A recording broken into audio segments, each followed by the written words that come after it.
Hai maya gitu mata ngasih sono video pudung laksa ngasih kari maten cana dulu maya yang tapi na segi maten ki makai segi kita mudah ko asik sih hawai thong mulai jadi kari hawai no abada se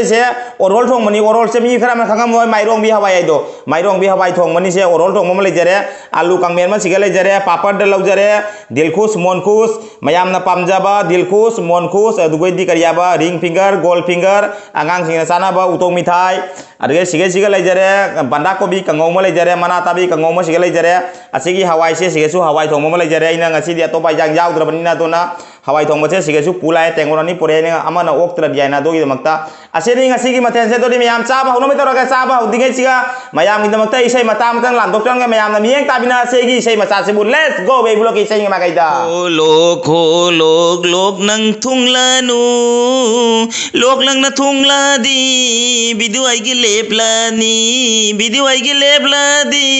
hayeng di kari tanggat ni ho lok nang thunglanu lok lang na thungla di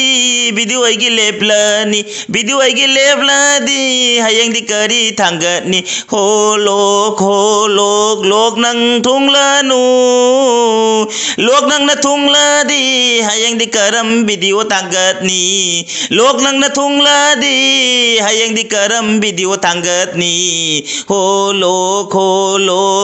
nang thungla nu lok nang na thungla di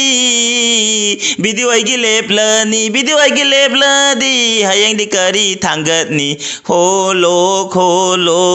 aduri mayam chaba hono me to ga chaba hodinge siga ise matang ki channel bu support tau jram ga mayam nungsi biduna ite do support tau view subscribe tau doba ke ya bro subscribe to sam view yam phabai ise ni ngasi gi mathe ju ise na khamjarak pani hawai thong baga argeri papar ga dugoi di kariya da adu alu kangmet maga tau na si khamjarak pani do na extra ma lojare sige siga kariya di banda kobi mana tabi kobi mangau mo lojare ise ado papar se di ise na ko papar do wedam doba jai ko papar aje na to papar lojare ngasi se dilkus monkus ado du ring finger se lojare papa do loi hare ngasi di gari hakjang jugara nuai tawen dukan thok tare ngasi office tagi dum hala chumna room da hala dum mai hawai khara level thonge do ngasi hawai se kari hawai na di iche jo aham dhai ja khara na orol thong mani ado maya ma nungsi biduna iche do channel siga usiram ge momita wai na magi channel le bani maya ma nungsi biduna iche se bu support to view subscribe to do ba ke ya ro ga subscribe to san view subscribe to wa hande le jaba khoi sina obana ma hande khangna bo oira ga ta iche khangde sister khangde brother khangde maya pun ma akhoi amana ma bu share to na si amana ma bu support to bina si asiara ka mayam chaba hono me tab jara let's go baby block kit kit yaw tab jara kuti hamre ham la char ben chaba ho jara ko do hawai se ngasi gi hawai se di yam nai na pam jaba hawai ni kui de cha da bai su mosori do charing dia ba mosori se di ge hakjang khara nuai te mosori jam chagan dia ba ngasi se di ina orol le do orol len thong jare ge iche momita wai na su ngasi hajirak pana ba igi video da comment tharak pani matang jam chana khare man ngasi tharak po gai su ngasi video sem jare ma haire do hawai thong baga alu kangmet ka papar ka sabira waina do papar se onar ramba jai se du masi ju papar bani aina dilkus monkus nak jare papar ato podo ina lawak de ngaji ai hakjang ran ngai tabina mathe jam janing dia na doi lejaba hawai doi thong jare hawai si ju kaino adi orol hawai do manipur di se orol ai do manipur da kadi hai ba se kauthok kare mairong bi hawai alu kangmet sigale jare ise gi damakta alu kangmet le jare hawai thong ba le jare papar le jare extra ai da sige lau jare kobi banda kobi mana tabi kobi ka ngoma ache sidi extra dum hajang lo job yani ken tengwat mana than tengwat mana oi da bajai na tengwat se pik pani na adori mayam sa ba unam to ga ha mai hajang se lo is hajang se ka phadana phamdaram me he wari ngang de sei nge da papar si ju haita gar mane oh my god my haita nu ngai koi khya chang du amutang de ju khaya ra chaung tong nang gi do matung da nang khaya da mom chang disco tawre pakam jingge loina pakam na disco tawira khangdre tawi de magi kano sina play sina tawira khangdre gyan tadre adore me am chaba no betara be block kit kit out of jara ge adore ha ma chakom chari be block me ya da golam changan lage hau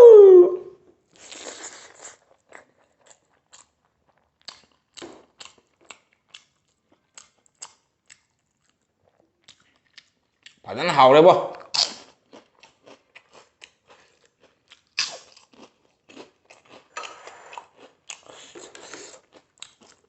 chahi para mane na orol cha da phana kui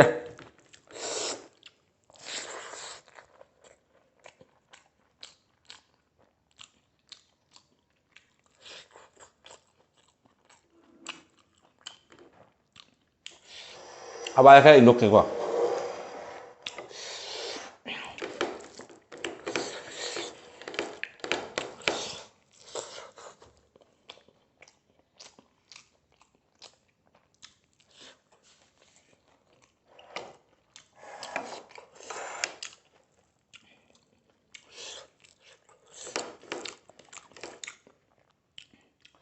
ai sẽ lok thùng nhà bà tôi nè xin ngã xa bên bột để đúng gì video gì đó mặc ta khăn là arum horo so na hakchang nungai te sunungai te arum pai re se arum ko lok ka pai re punjal le upai ji leite ka to no video re sem da jate hayeng idam ta khalla ka hayeng video leite do ta khalla sem jari mi le che na tawrak pa request ko jam sana kare nga jen hara madi che char ho de ngi chi kain madi hakchang nungai to na nga jen chaning dia do na ko na mai phau prak tre na hangam mana ka di gramana du lei do prak tre kain madi adu mur ta sal la ko na lok ta nungai te do ni do sak sa ban na haning dre do cha ba hogi ga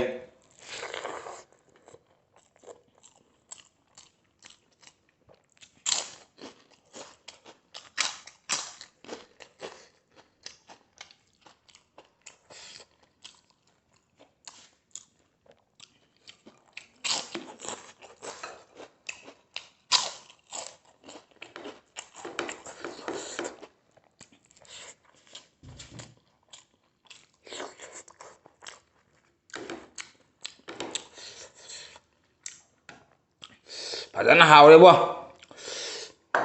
ichena thamoi chen khanjara mane ngasi ge jang ja mahau thok kare fazana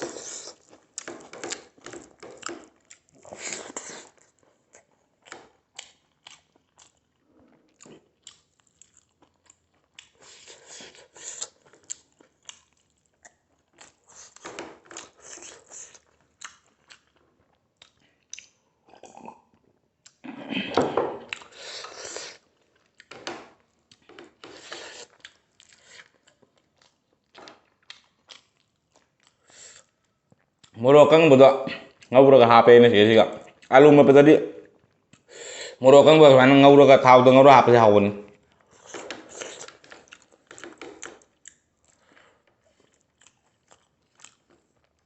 ihe morok kang bagan ning jangin ai poda ka so na kan tham ngore kau tho ka morok kang pre ne thau do ngawur morok ka ba la pre haw ka patara ne camera da gi haw ka lo ge sara roge dum iro machine dum alu kam machine dum o lage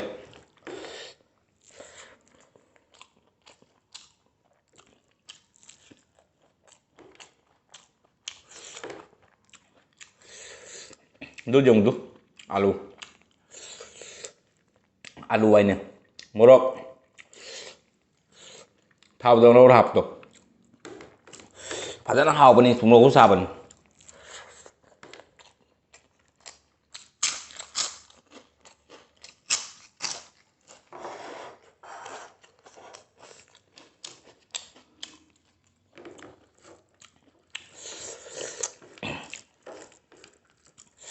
aseng wani mo ngasi habai ba na hawre ba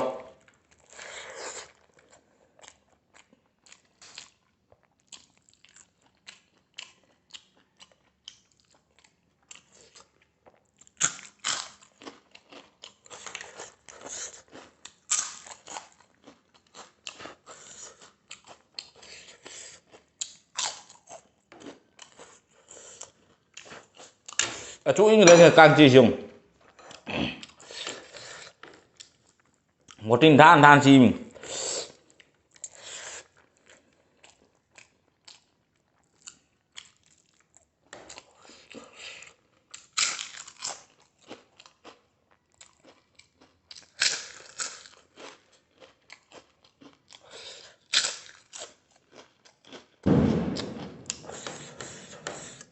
mapa kana harai bom ko thai siga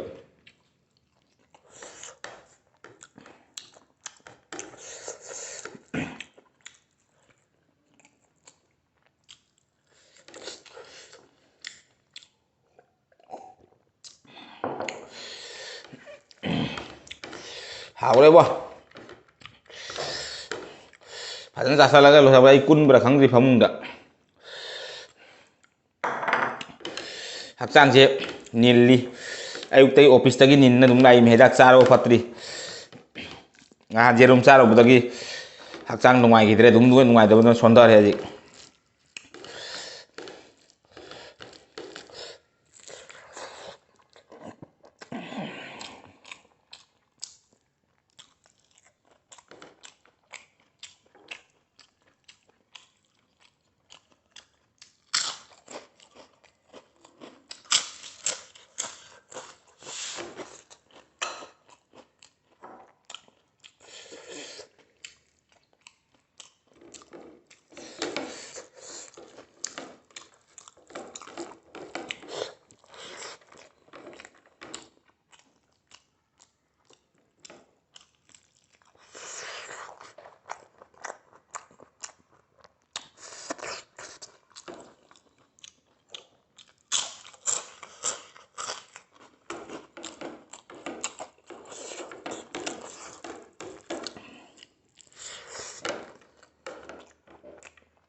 आलू का मैं तो खरा मोरक साग रहा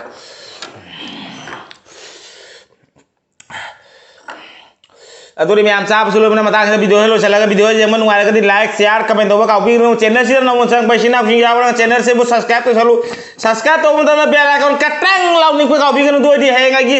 अनो video थांग बौदी song meme लागता कटंग लिखने दो की नमकता चैनल सब्सक्राइब तो मतलब बेल आइकन कटंग लाउनी को का भी कनो अच्छी यारगा मयाम दगी कायदा बगी आथांग लबजरगे नेक्स्ट वीडियो दम फंगना सिंग अच्छी की दी ब्लॉग ससरगे बाय बाय